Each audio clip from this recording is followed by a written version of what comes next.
Namaskara and welcome to BIC Talks, a podcast brought to you by Bangalore International Centre, where we present conversations that move, inform, and encourage discourse.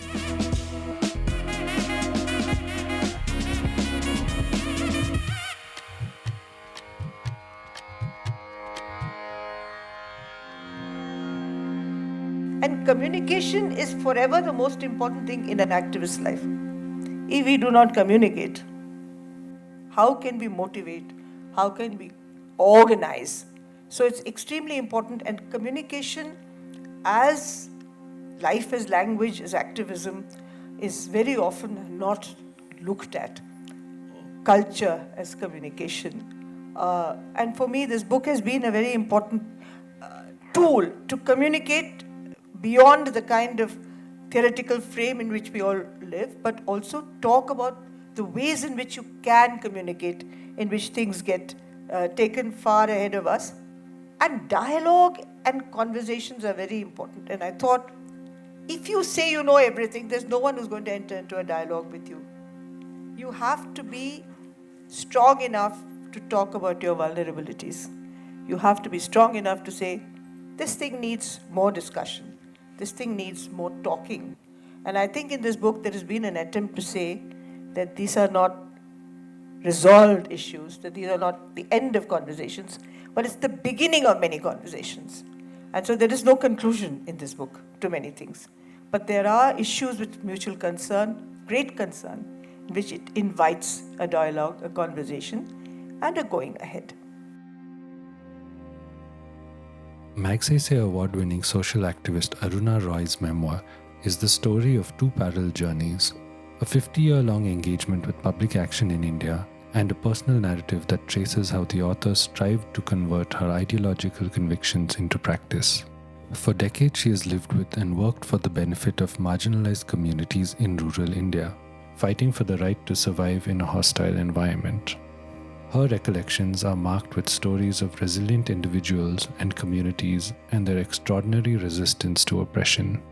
It is only by connecting the personal and the political, Roy says, that each one of us can make a difference.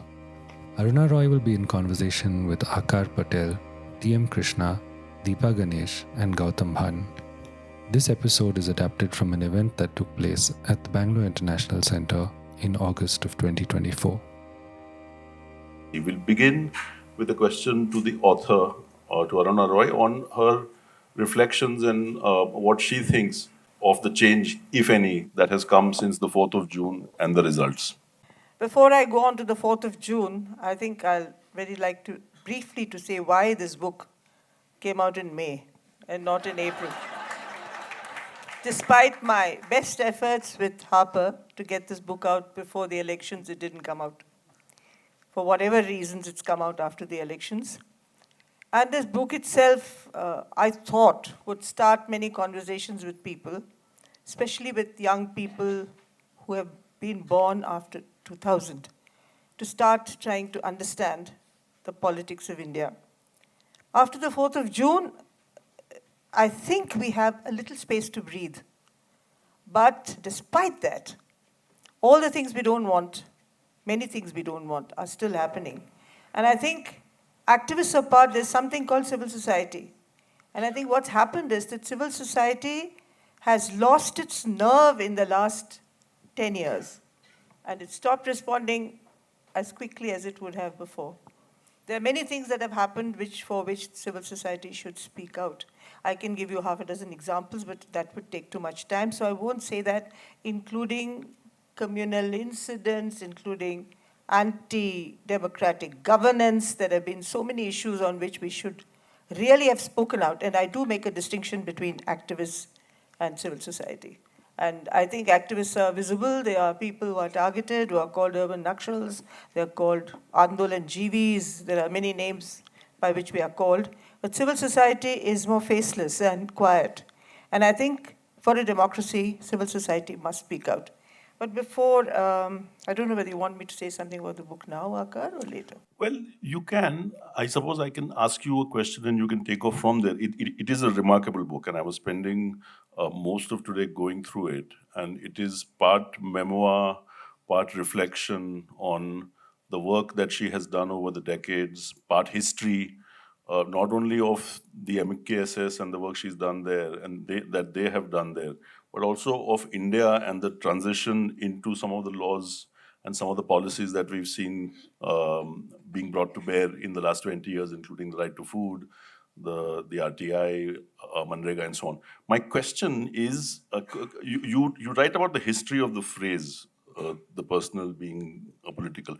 Can you tell us something about the book through that phrase? What do you take to mean by those three words? Well, the thing is that there are two words, personal is political, but there is a third word, which is private. And in many of the discussions I've had, people have wondered why I've not talked more about the private world, but I think the private world should be private.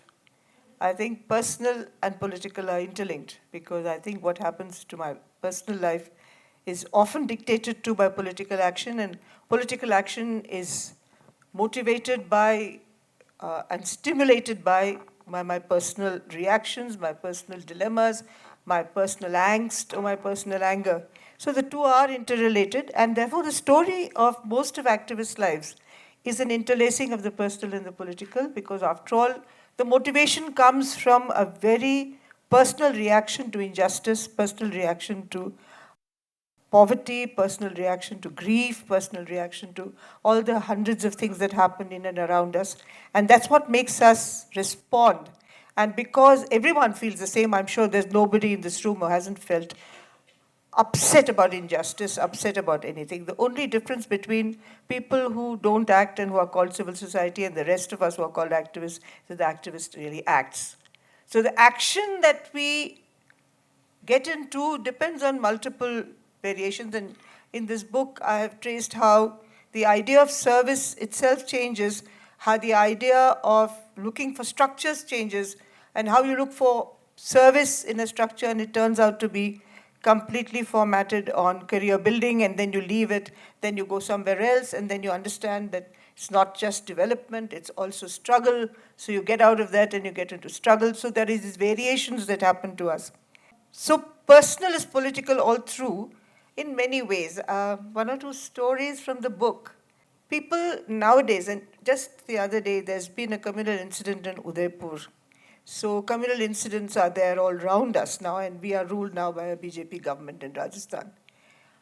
People accuse us of, when we talk about secularism or about equality of religions, we are projected into a stereotyped mold, and we are told we belong to a certain category of people who are this way or that way. There are millions of ways in which we are described. I won't go into that.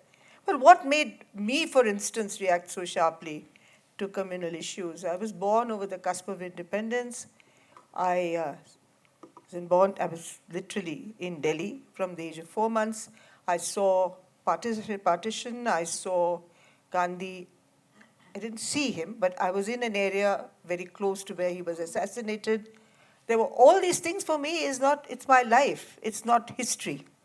So one of the reasons why this personal is political is because if you talk about your life, you're really talking politics. You're talking about partition and what happened to you and what you saw. It is really politics. And I think in my long association with young people nowadays, I find that if I tell the story of what happened to me at partition, I have more takers than if I give a theoretical analysis of partition or of communal behavior. So one of the reasons why this book got written like this was because when you see how the personal becomes political, and there's a story in this book where I talk about how at the age of, I was not even 2, when there was a killing very close to where I lived in Delhi, and there was a Rampuri topi, which I saw. And I heard the shrieks, and my mother just bundled me away. She didn't want me to see anything else. But somehow in my mind, that Rampuri topi was associated with unhappiness and with violence. And a few years later, when they took me to Bombay, and we got off at Bombay Central, I saw the same Rampuri topi on an elderly gentleman, and I couldn't be consoled. I screamed and said, save him, take him away, they'll kill him. And ultimately, my mama and my mother had to take me to the old man, and he had to pacify me, saying, look, nothing is going to happen to me. So the politics arises from a very deep personal involvement, concern, a set of images. I mean, it just doesn't happen. And after that, you build. Structurally, you build. Theoretically, you build in terms of public action. But somehow the stimulation doesn't. So the accusation that's flung at us all the time, as if we have come, we have stereotyped into looking at things in a manner in which we stigmatize another group, is all, for me, nonsense. So the personal is political, and for women, everything personal is political. Our demand for equality, for a cup of milk like my brother would have, is political. That I want to cycle is political.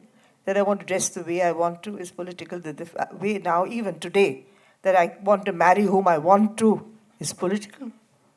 So how is politics any far from my life? Every single personal activity of mine is political. It's quite remarkable how you've woven your feminism into the chapters.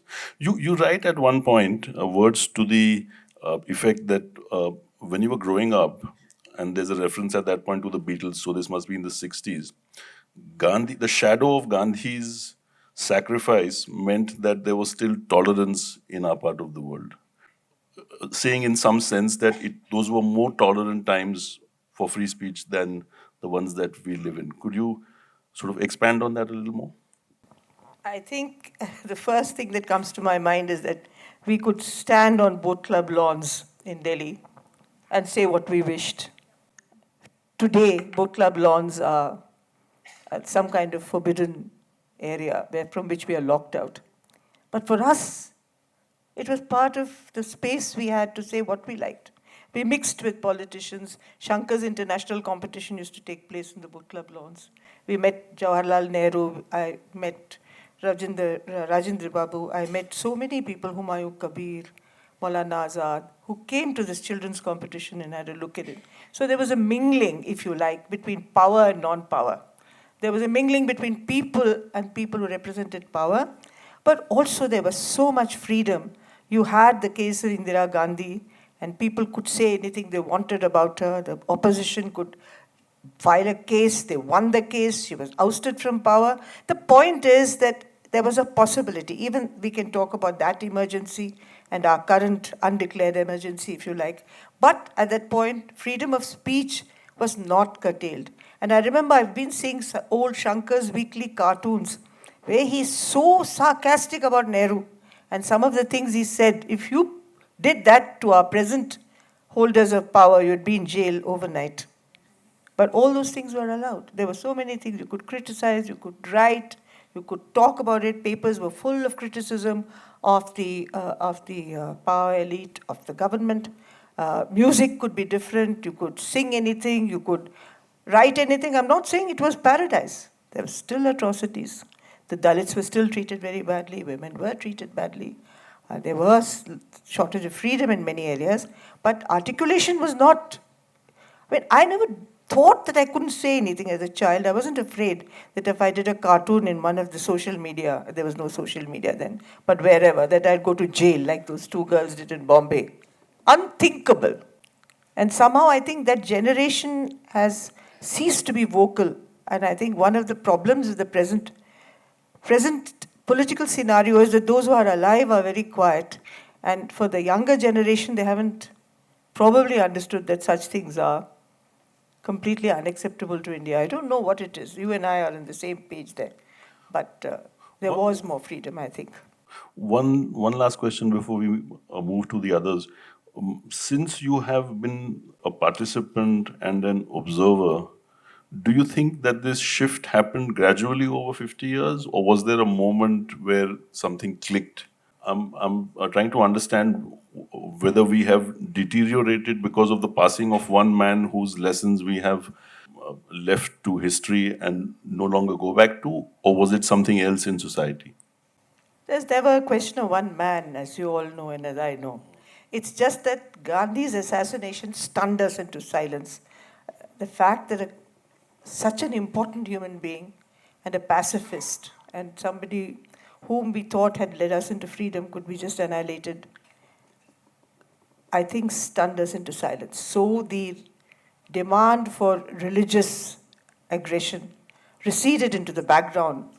But I'm afraid in those 40 years of not real peace, but a kind of peace that we bought with his death, didn't give us the wisdom to create a different discourse on religion, a different discourse on politics that would make sure that no extreme religious discourse would ever take over this country.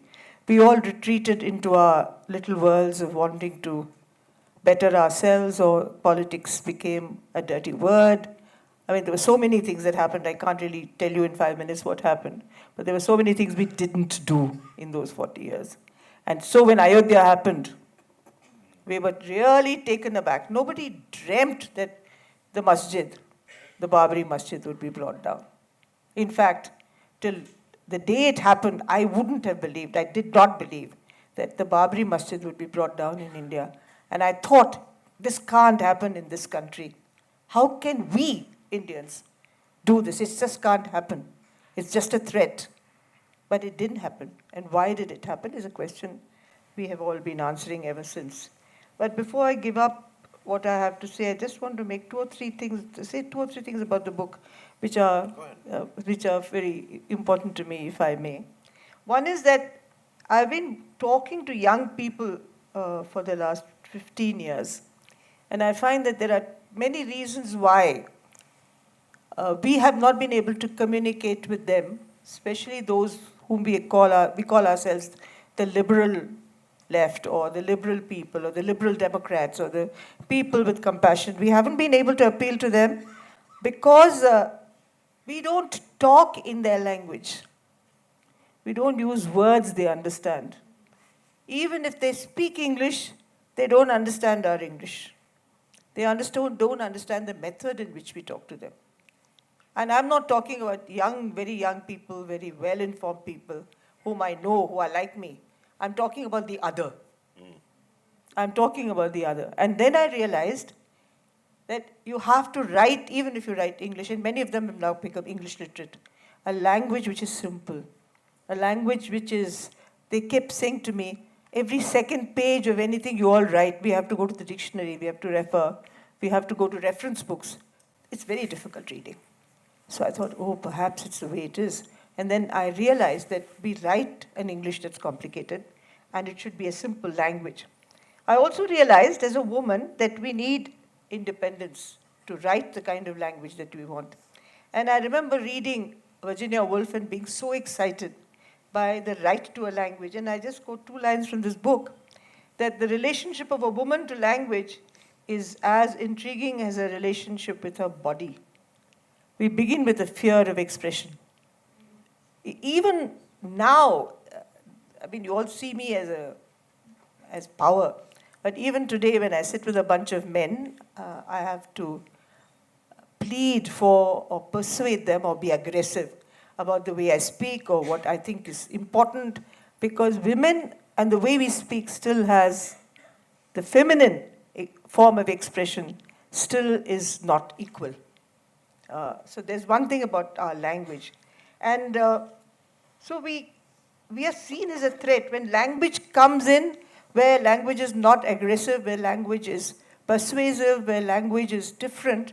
I think we form a threat, and I don't know, this book is kind of explored it in action to tell you exactly what it's all about. So that's something. And communication is forever the most important thing in an activist's life. If we do not communicate, how can we motivate? How can we organize? So it's extremely important, and communication as life as language, as activism, is very often not looked at. Culture as communication. And for me, this book has been a very important tool to communicate beyond the kind of theoretical frame in which we all live, but also talk about the ways in which you can communicate, in which things get taken far ahead of us. And dialogue and conversations are very important. And I thought, if you say you know everything, there's no one who's going to enter into a dialogue with you. You have to be strong enough to talk about your vulnerabilities. You have to be strong enough to say, this thing needs more discussion. This thing needs more talking. And I think in this book there has been an attempt to say that these are not resolved issues, that these are not the end of conversations, but it's the beginning of many conversations. And so there is no conclusion in this book to many things. But there are issues with mutual concern, great concern, in which it invites a dialogue, a conversation, and a going ahead. That's what I thought as well, that it leads one to reflect a lot. And while there might not be conclusions, it resolves many things by a chapter. And that's what I took from the book. Deepa, what did you think of the book? And can we have your reflections on it, please? I'm deeply moved by this book. And while reading the book, I have had to put it down many times because I felt I couldn't go further. It's a stunning work written with remarkable self-restraint and a profound self-awareness. The kind of honesty that one sees in this book is really hard to digest and hard to come by in our times. For someone like Aruna, who's put in 5 decades of work in activism, the book could have easily and naturally been about her, how she made it, about strategy, about success, etc. But the book is a work of reflection, of profound self-inquiry. And as I said, it's a continuous process of self-denial. A self-renunciation marks the entire book. The framework of this memoir is a kind of a quest, something that does not end with the book, as Aruna just said. When Aruna decided to work with people, life takes her to unknown geographies, unknown cultures, unknown language. She is moved by the struggles, their difficulties, but it's never from the position of this city-bred, middle-class, all-knowing, educated, former IAS, but of someone who wishes to be a co-traveler. In this book, she takes us on with her on this arduous journey and draws our attention to these remarkable people, a variety of people. She introduces you to a variety of people, unsung heroes, who with their robust conviction, a very strong sense of good, bad, right, wrong, continue with their struggles in the letter and spirit of the Indian Constitution. And throughout this narration, Aruna reminded me of this great Kannada writer, the Jnanpith Award-winning writer, Shivram Karanth. Shivram Karanth in his life was many things. He was a writer, he was a Yakshagana artist, he was a composer, he was an activist, he thought and wrote a lot about science, worked for children. But Karanth, in all his roles, said one thing. Karanth worked with this tribal group called Koragas in the Western Ghats. And the Koragas are, the practice is that they eat leftovers after there is an upper caste ceremony. If there is a marriage in an upper caste home, the Koragas are standing at the gate, and when the plantain leaves are thrown out, they pick leftovers from the plantain leaves and eat. Karanth just could not bear this. And he pleaded to the Koragas and said, don't do this. But later on in his life, he said, you don't do activism for someone, do it with them. So he went with the Koragas wherever they went, and he made sure that they didn't pick leftovers. Aruna's life is very similar to that of Karanth's. She was there with them in Tilonia, in Devdungri, in remote villages of Rajasthan. She worked with them. She lived like them. And this is I don't even have the words to kind of capture this enormous life of activism that Aruna has led. So it's really a stunning work, the best that I've read in the recent times, and I urge that all of you must read this book. There is a great deal of modesty and is very lightly held. It's a book that can be read in the same way as one can read fiction. And the reason I'm saying this is that there is a simplicity to the narrative and elegance in the structure that only a very great writer might be able to bring to bear. Naipaul said that the writer's largest problem was material, that she didn't have enough experience in life to be able to bring to the pages. But here we've got one of the richest lives of our time. And to bring that material into these pages with such a light touch, it's an absolute joy to read. I really liked it. It's going to be one of the books that I keep going back to. Gautam Bhan, could you speak about your work, about the distance that many of us here, including myself, in the urban spaces feel from poverty, while we might be well-meaning, don't really necessarily connect with it, and how it is that links to the work that she has done and the book. So uh, I'll take the chance to do two things. I think one is to just reinforce once again about the form of the book. There's a point in it where Aruna says that women talk and think and argue differently, and rural women talk, think, and argue particularly. And there is the metaphor of the notion of an orality to the writing. Right? This is a deeply oral book. It feels very odd that it's written. It's strikingly, it meanders, it flows, half a thought stops. I can imagine her having picked up the pen because Nikhil brought in the tea. Then she's like, the next paragraph doesn't have to segue in any way. Now I'm thinking about this, right? And then you're back and it loops and it comes. Huh? This is also entirely possible, right? Something happened, some Jaroka came, some news alert came. And you can feel the interruptions in thought and the meanders back, and it flows on and it comes back, and it has no desire to police that orality. And I think I haven't come across a text recently where one of the first things she talks about is the way she heard stories when she went to Tilonia for the first time. And the book is written in the tone of that orality. And I think it's a remarkable way to read, in a really beautiful way. And so just to endorse and pick up and build on, I want to leave two arguments from the book, because we are all slaves to our training. And so that's what one does. And, that were very, very important for me, both because Aruna has been one of my greatest mentors and teachers and friends as an activist. And one of the things that I think I have always thought about is the place of anger in activism. And anger is it's essential, and it's impossible, and it's incredibly risky because it's never in your control. So it can start you and then it can consume you. And there are places in which Aruna repeatedly talks about the discipline of what you do with your anger. When I was younger, there used to be an email signature that said, if you're not outraged, you're not paying attention. Okay? It's very popular in our college days.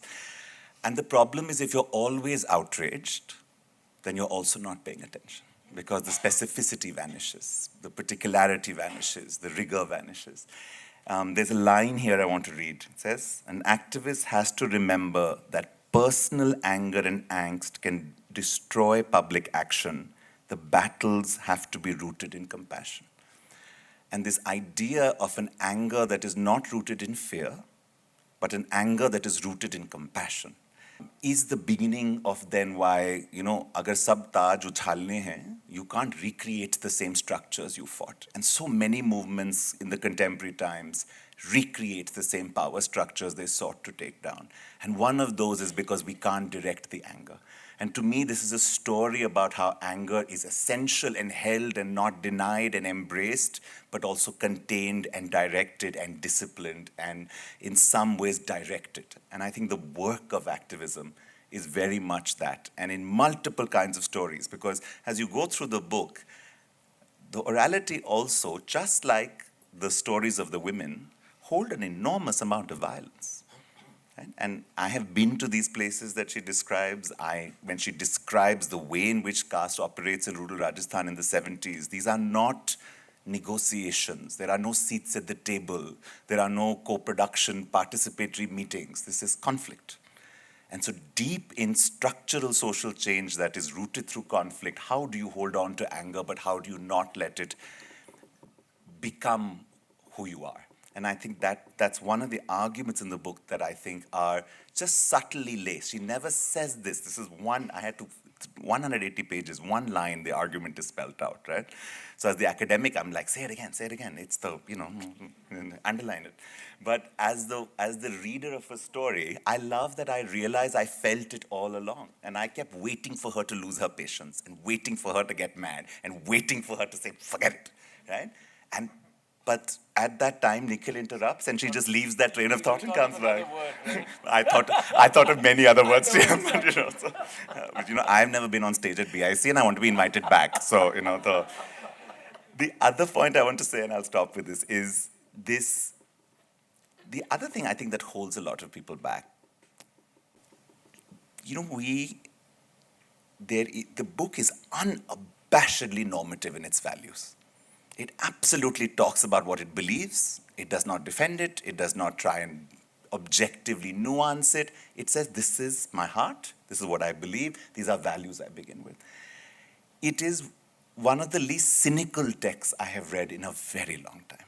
And I think one of the greatest things that we struggle with in the last period of time in India has taken from us, hopelessness actually is less dangerous to me. Cynicism is actually what breaks, to me, a kind of politics. Because hopelessness comes when you desperately want something and you feel like you can't get it. You can be in the trenches and wait it out. But when cynicism settles in, it becomes a very sophisticated indifference. Because you do a lot of work to remain cynical. Right? You continually tell yourself why this is not the right strategy, this is not the right tactics. Right? Cynicism is both intellectual and emotional at the same time, and it's very dangerous. And in some ways, I feel like a certain sense of unabashed value-based idealism, this is what I believe, and I cannot tell you why, but it's in my bones, I'll be a little risky here, I feel like people are a little bit afraid to be unabashedly value-driven these days. We've got a lot of, and I think this is something that is partly out of a sense of frustration, hopelessness, but partly because hope is essential, but hope is terrifying. Cynicism is comfortable. It gives you exits, it gives you ways out, it gives you justifications, and it allows you to say, I'm not negative, I'm very progressive. What's the point? I'm cynical. And the question, this is my Aruna Roy oral history meandering way of answering your question about the urban. The urban allows you multiple pathways to cynicism. And it makes it very easy to do something that you should not be able to do, which is to unsee the hand in front of your face. It gives you multiple ways out. And there is a way in which, Indians have occupied cities very gingerly and very recently. We are not a people to whom the urban has been automatic. Mine is the first generation that doesn't necessarily trace itself. It's a classic story of you're riding a train somewhere and someone says, where are you from? You can't say Delhi. It doesn't matter how many generations are on. They're like, but you can't belong there, no? You cross the Vindhyas, you say, what is your native? Our native is not urban. We don't belong to cities, we come to cities, right? And this shift is happening now. So to me, the urban is actually a place where the kind of social contract that she describes is not present. We don't have an urban social contract in this country. We don't have a legitimate right of people to be in this country. There's a line that is there. She said, Aruna says, I went to the village where poverty still has a veneer of dignity. In our cities, poverty does not have a veneer of dignity. You want rights, you belong, Constitution will give them to you, take them in the village. Take Narega in the rural. Take the National Rural Health Mission. Take the National Rural Health Mission in the rural. When all our fellow citizens started walking hundreds of kilometers on highways, leaving our cities during COVID, risking every kind of death, right? because it was their best chance to stay alive, there is nothing more to be said about the fact that we do not yet have a social contract in our cities. Our cities' notion of themselves as moral and political spaces is very fractured. But at the same time, because they're cities, they will never fit a single story. So some of this generation that is urban born, that claims itself, that has a notion of soil and jal, jungle, zameen, but concrete, sadak, pani, right? An equivalent, that language is emerging. So some of the things that also make me really deeply hopeful about new forms of politics is the fact that a new urban social contract is building, that people are fighting to save their homes against eviction, that people are coming to cities and claiming them, that you have younger people who say, we are Shehri, right? So if you think of the Kannada word Desha, right? A place where you belong. There are wonderful ethnographies of migrant women in Bangalore who say Desha is rural and Desha is urban. Don't think we are lost or out of place or migrated. We have built a Desha here. This is a new language, that you can belong to the city, that you can claim the city. And I think that I think the fact that a lot of the most articulate, new, exciting, powerful anti-caste movements are deeply urban. And there is a reason they are deeply urban, right? I think the urban right now is giving us the constant duality cities always give. We don't have a ready-made language. We have to translate constitutionalism into the urban. We have to translate belonging. We have to translate Indianness. We don't have instinctive storytelling that I don't know if a storytelling like this, the first texts that tell stories like this from cities are just coming. So to me, I think in a lot of ways, the work of the city is that that veneer of dignity will come when first even the presence and the right to be in the cities has to be built. This is the political challenge of our times in some ways, because we are going to urbanize and we have a lot to learn from rural movements, but I think it is not coincidental that every one of these significant legislative victories were rurally started. And I think there is something to be said about that and to rethink those cities. And I hope that when I read this book, what it charges me to do, what it gives me permission to do, is to refuse a cynicism that our cities cannot be reimagined as spaces of belonging, that these cannot be sites of Jal Jangal Zameen. And that's an extraordinary permission to be given from a text. It makes you very grateful as a reader. I'm just so hung on this book. I want to tell two stories because Gautam said poverty has dignity in the rural, and Aruna narrates two remarkable stories. One is of Papiya. Papiya, who visited their household during the months where vegetable was scarce in Rajasthan. And they cooked roti and dal. And every time Papiya came to their house on some pretext, they offered her, they asked her to eat with them. And Papiya always said, no, I've eaten. That's one story Aruna narrates. And the other story is of a little Punjabi boy, probably of her age, standing in Delhi with a wooden tray and selling something. And this is post-partition, and Aruna spots the boy and tells her mother, can we go buy something from him and help him? Like Aruna, there are a whole lot of people there and who, go to the boy and crowd him and say, can we help you? The boy takes the wooden tray and leaves the place. He says, no help needed. Aruna narrates these stories of dignity of the poor remarkably. The other thing about the book that I felt when I read the book is that how she remembers with such great clarity not only these stories, these experiences, but also how she felt at that point in time. To the things that Gautam spoke of, anger, there's a point in the book where Amaruna's facing an audience that's fully charged up, an audience of women, and she senses that if she accelerates that process, it might lead to violence. So what is it that the person does when faced an audience of such a sort? And I think that to the point on cynicism, I think that as all of us who've read the book and those of you who will read it, will see that to the basic middle class questions of, what should an individual do? How is it that the system can be changed? I think this book and this life offers us the answers. Krishna, I'll come back to that question I asked her as well. What are your reflections and feelings and thoughts on the 4th of June and what it means given the last 10 years? And you are one of the very few people who are in the public domain and are vocal about things that usually activists are. Without meaning to run down anybody else, why is it that we are a society of this sort? And what leads you to do the kind of work that you do? I think 4th of June is very important, not just in terms of how we felt at that moment or how we felt for a week after that, but the fact is the tone of the conversation has dynamically changed. And I think it has allowed for a freedom in the mind for a lot of people, even people who may have not until then expressed anything, or been part of petitions, or part of putting likes on whatever, Facebook or whatever. I think it's opened up a part of their mind saying, okay, I can speak a little bit, maybe even in a family WhatsApp group. That's important. It's a very important thing.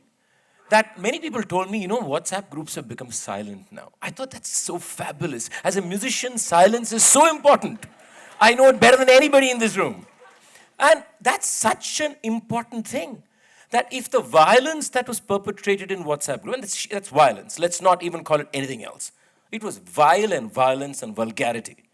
If that has reduced for whatever reasons, and it's opened a space for those who are unable to speak or were hesitant or were exiting, to even put out something that is within quotes, neutral, whatever that means, it means something has changed in the way a number of people who felt could say, or could be a dinner time conversation, to be able to use certain words, to not feel scared saying that we are secular. I mean, people are really scared to use that word as if it's some foul language. Now I feel these things matter. And this is a long-term impact. But I think that we have some work to do. A space is being opened up. What are we going to do with that space? And I'm not talking about political parties. I'm talking all of us here, activists or not. What are we going to do with that space? How are we going to engage in that conversation? And I think what Aruna said there is very important. What's the vocabulary of that conversation? And I think we have to think about that. What's the language of that conversation? And what are we going to talk about? How are we going to discuss these very dist words today? How are we going to retrieve them? Or even rediscover them? Or reimagine them? I think there is a lot of work to be done to find that dialogue to move ahead in whatever space each one occupies or lives in or participates in. And a lot of small things matter much more than one big thing. And I think June 4th was a big thing, but there are a lot of small things that we have to do. And that's why it's a participatory democracy. These are the small things we should be doing. So I think it is, for a lack of another word, an opportunity. And we have to think about how we're going to participate in this opportunity that's being offered. By us for ourselves. Let's remember, we gave ourselves that opportunity. No one gave that to us. And that's magnificent by itself. So what are we going to do post that day in the ballot box or the announcement on June 4th? I think I'll leave it at that. Aruna and I share something that I can very confidently say no one else on the panel does, is we are a few decades apart, that's about it. But that kept aside, we share what I will call socio-cultural ambience. In the way she grew up, in the environment that she had, and even musical ambience to some sense.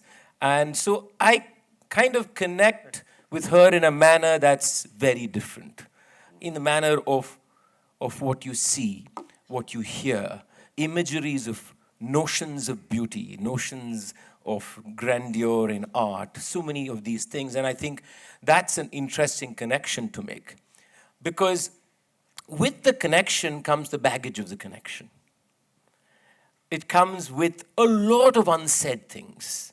And many times people misinterpret or misunderstand the role of these images, and I'm using images generically, sonic images too, in our lives. And we don't think that's part of our political discourse or part of our social discourse. We kind of, put that separately. I've met so many, within quotes, activists who will talk about equality, caste, gender, everything. But then if you just turn the conversation to, say, preferences of art, and then ask complicated questions of why don't you feel the same way when you hear something else? This gender, caste, everything will be thrown out. I just like that better.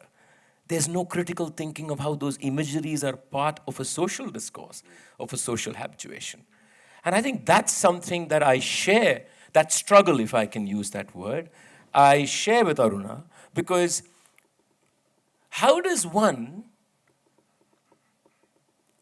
hold on to the kernel of an aesthetic experience or experiences and see value in that kernel, believe in that, and believe there is something truly profound in that, and yet be able to say all the rubbish that is built around that needs to be deconstructed. And furthermore, how does one realize it's the rubbish around it that makes it impossible for us to actually touch the kernel? That's very hard. It's not at all easy. And I think it is sometimes, Aruna may correct me, we probably will argue about this later, but it may be harder for the receiver, if I can use that word, than for the person who's on stage. I think it's harder for the receiver because the receiver, the production of art, like production of anything, comes with a hierarchy of reception, okay? And I am at the higher position of that hierarchy. The receiver knows that the person is a receiver. And therefore, you're accepting so many things when you receive, you don't even see beyond it. And there are some people who don't want to see beyond it. So what happens there, to be able to say, my goodness, this music or this dance changed me as a receiver. And they say, no, I want to go beyond that. It's very hard because you don't want that change to be lost. When you're making it, there is a lot of backroom work happening, which gives you an avenue to at least look in that manner because it's 24 hours work, right? So I think so for me, I mean, how she has been able to realize multiple realizations, actually. I'm taking off the book and I'm also including some conversations we've had. How she's able to realize that this notion of beauty, another thing we don't talk in the world of activists. How can we not discuss this notion of beauty? Because that is at the bottom line of our every feeling, including caste, including gender.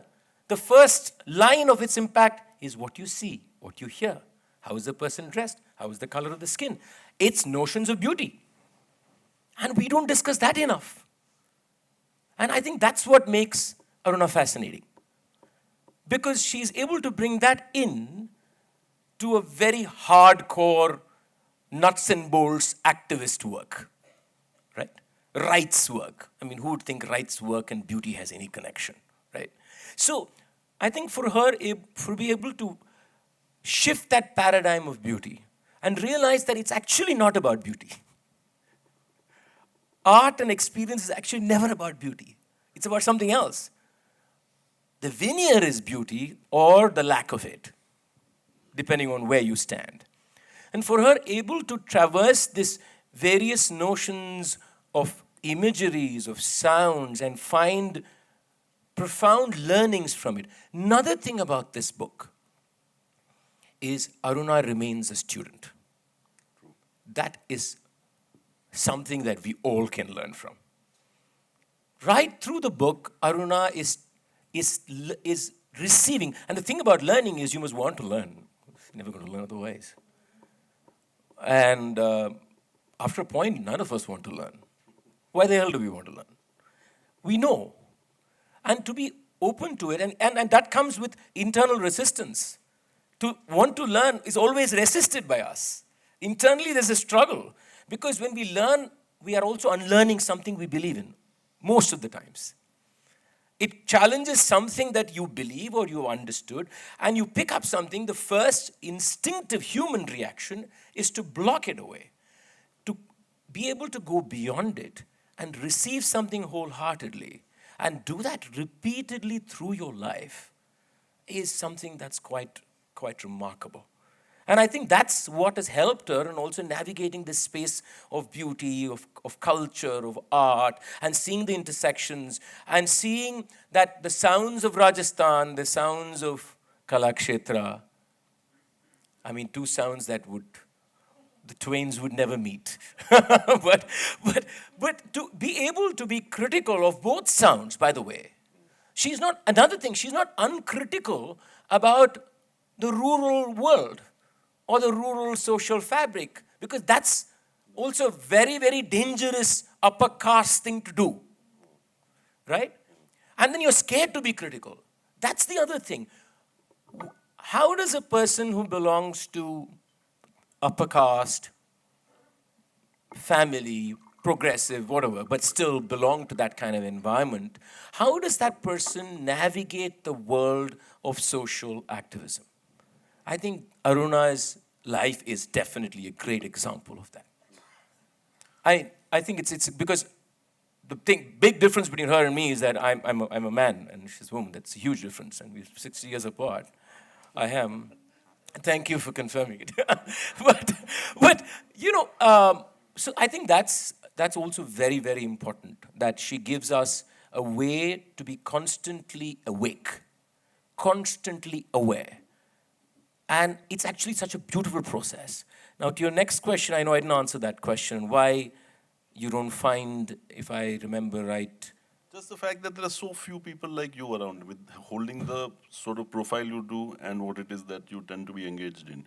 Because we're a caste feudal society. I mean, that's a simplistic answer, but I think that plays a huge role. There is still a huge feudal mindset. So I'm trying to hold on to my community. One. Other thing is you always see yourself, especially if you... I mean, this is not necessarily true of people who belong to various marginalizations. We're talking about people with privilege here. So let me qualify who we are discussing here. Because they have to always shout, otherwise never heard. Their life is about being on the street. Because if you're not on the street, not screaming, not giving slogans, not singing songs, not dancing, nobody cares a damn about what's happening, right? Now, the ones with privilege have always felt that they need somebody with benevolence on top of them. It could be the king, it could be the zamindar, it could be a bureaucrat, it could be a corporation, it could be anybody. So you always see yourself as a service provider. The moment you see yourself as a service provider, you cannot speak. Because you're always worried that your service contract is going to be terminated. Or your community is going to make sure that that contract is terminated. The moment you live in that kind of a mental state, it's impossible for you to be free of anything. Freedom of degrees, even if you take freedom as notions of degrees of freedom and not absolute. There's very little you're able to negotiate. So everybody kind of also remember that in the privileged world, status quo is not a problem.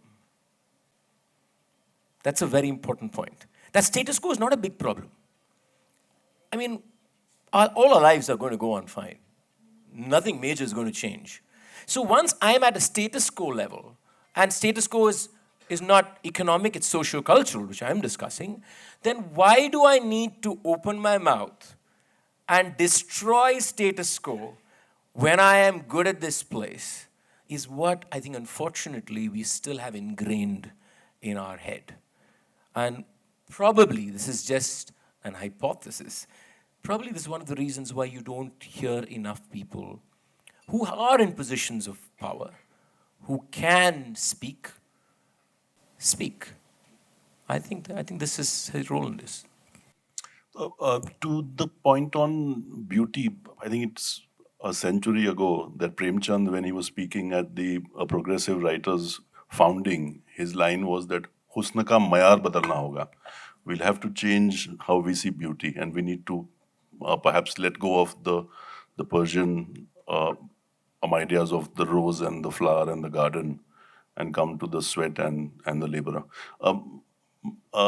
May I ask Aruna, and then we'll go to the audience, the motivation that brought you to Tilonia when you're in your 20s, you've spent half a dozen years in the IAS, of which you write about as well.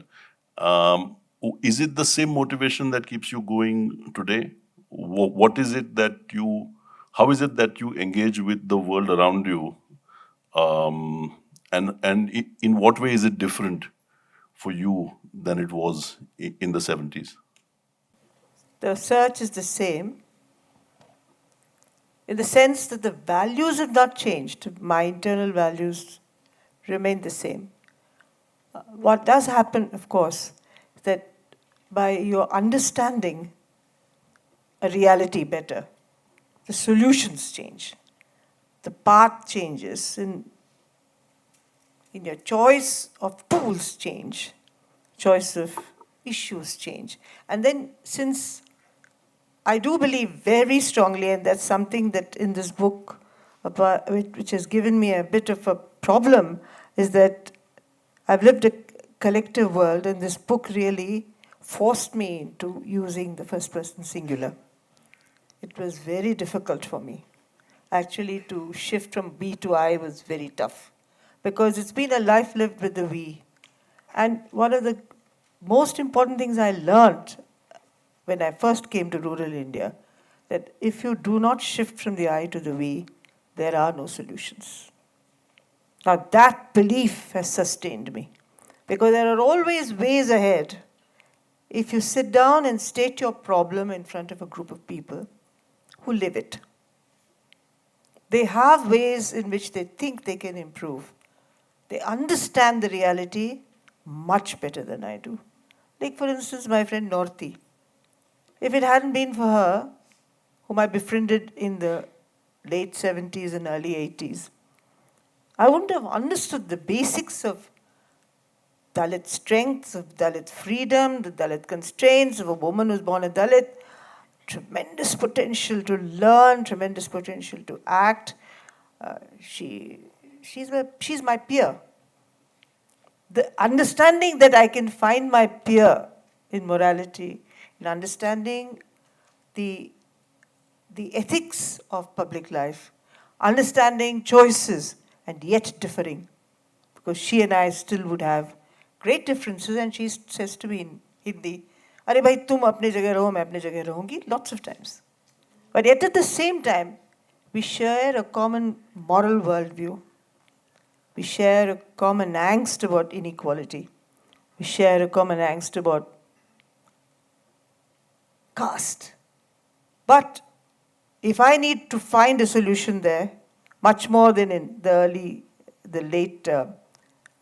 when I went in the mid-70s to Rajasthan, I was still immature about the understanding of collective work and collective minds and collective solutions. But today you can't shake me from that path. And I find that if you really get yourself into a collective, there are ways ahead. There have been such difficult moments. I don't need to share them with you. Post-2014, even pre-2014, there have been very, very difficult times.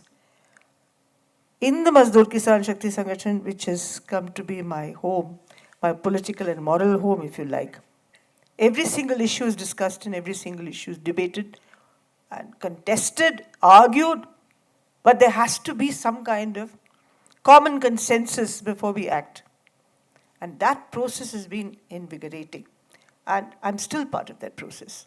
So that process of ethics, of honesty, of public action, and of being, to a certain extent, pragmatic. We come with this idea of revolution. One little story, if I may share with you. Nikhil and I and Shankar had gone to a village in Gujarat on the Narmada, a small village called Choti Gendra, where we had gone with tremendous ambitions that we would really start working there, which never happened. We came to Rajasthan finally. It was romantic. It was so beautiful. There were these lovely tribal houses. There were the rivers, the tributaries to the Narmada. And we sat up all night arguing, I remember. This friend of ours called Khem Raj, who's no longer alive, he was there, and we went to see him, and we thought we'd work with him. And there was no place to stay. So he was living in the house of a teacher, actually the classroom. The teacher occupied the big classroom, and we occupied the smaller classroom. Children all studied under the tree. That's how life was in Choti Gendra. So one night we were arguing about all kinds of things. And the teacher got fed up with us. He came in at about 2 o'clock in the morning. He said, "Can't your revolution stay till the morning? Do you have to resolve everything tonight?" So revolutions never get either patterned or concluded in one night. So work is complex. If you really want to change India, it's complex. At the same time, it's very simple and practical. How do you wed the simple and practical to the larger complexities has produced RTI, has produced MGNREGA, the right to food. So many of these things that have come from this impossible marriage between the big and the small. And that, so long as it exists, there's always a way out. Small little things like, what can you do about this communal divide that has come between us? There are always possibilities. And though one is full of upset and angst at the kind of tragedies that are occurring, I think one has to see possibilities. And that's the optimism I wanted to share with you all in this book. Because a community that suffers sees optimism. Who am I to be cynical? Who am I to think of it in negative terms? I must therefore understand that person and assist that person. That's my role in life.